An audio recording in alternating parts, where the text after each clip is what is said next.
This is a montage of everything that could go wrong in a lab. Someone just broke a glass. Ah, this isn't good. Let's see if I can fix it. Science is awesome, but it's dangerous if you don't know what you're doing. So let's talk about some lab safety basics. I'm your host. Today, we'll cover some basic lab safety rules. These are common sense things that you should be doing in any lab setting, whether you're a newbie or a pro. Wear goggles? When you're doing experiments, you have to wear goggles. But trust me, there are lots of ways to get something in your eye that don't involve mixing chemicals. Do you see someone who doesn't have their goggles on? Well, now imagine them without their glasses too. Would they be able to work in the lab? Probably not. That means they need to wear their goggles at all times while in the lab, even if they're just watching someone else do an experiment. Or what if they need to grab something off the shelf? Better put those goggles on. That person needs to wear their goggles at all times. While in the lab, their unprotected eye makes direct contact with a beaker full of hot acid. Their face and eye get burned. And in severe cases, that could even lead to going blind. Ouch! Not fun. Wear a lab coat. Lab coats are more than just for show. A good lab coat protects your skin and your clothes from chemicals and heat. Make sure your lab coat comes at least to your knees. That way, it covers your legs and protects your clothes in case something spills. Make sure your lab coat fits well, but isn't too tight. And please, button it up. The more buttons done, the better protected you are. Wear gloves.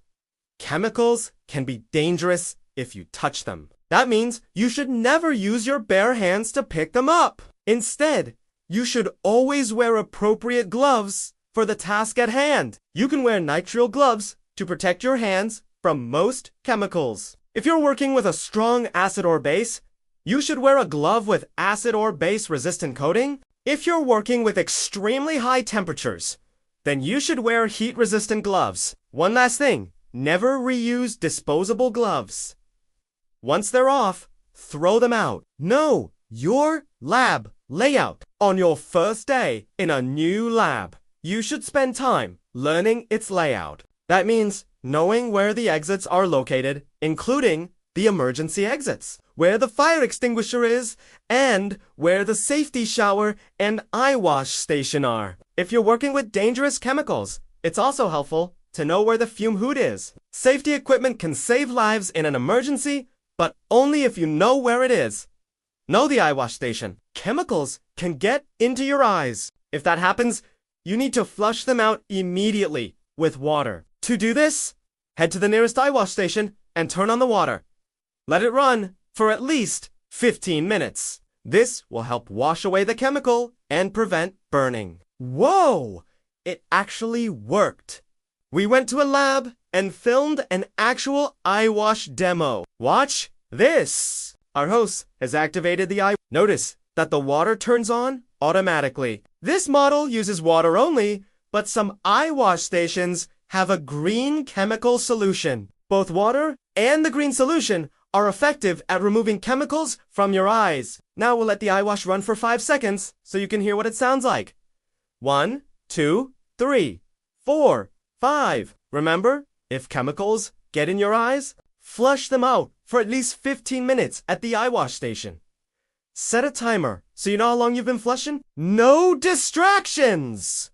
Phones aren't the only distraction that can cause trouble in the lab. You should never be doing anything that takes your focus away from the experiment. That means no texting, no TikTok, dances, and no horsing around.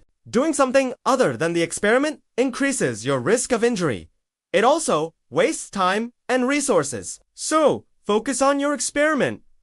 Leave the distractions outside the lab. Read labels twice. Before you start your experiment, you'll want to read the label of your chemicals twice. First, you'll look at the label while it's on the shelf. Make sure the name and concentration are what you expected. Next, you'll read the label again once you're ready to use the chemical. This helps ensure that you grab the right chemical and that the correct amount is being used. You should also check out the SDS sheet. SDS stands for Safety Data Sheet. These sheets contain information about the chemical and how to handle it. Flammable, toxic, corrosive. Knowing these properties before you begin will keep you safe and prevent accidents. Know the chemical hazard symbols. Chemicals come with hazard symbols. They're usually located on the label. Some common ones include the flame, which indicates flammability, the skull and crossbones, which indicate toxicity, and the corrosion icon, which, you guessed it, indicates. Learn the meanings of the symbols and what to do when you see them. Do not add acid to water. They can be corrosive and cause burns. So you should always add acid to water. Never add water to acid. When you add acid to water, it dissolves quickly and evenly. But adding water to acid forms large droplets of acid that splash around, that could burn your skin or even splatter the acid onto the ceiling. So remember, acid plus water equals not a lot of fun. We hope we didn't forget any important lab safety rules. If you think we did, let us know in the comments below. Thanks for sticking around till the end. If you enjoyed this video, hit that like button and subscribe so you don't miss out on future episodes.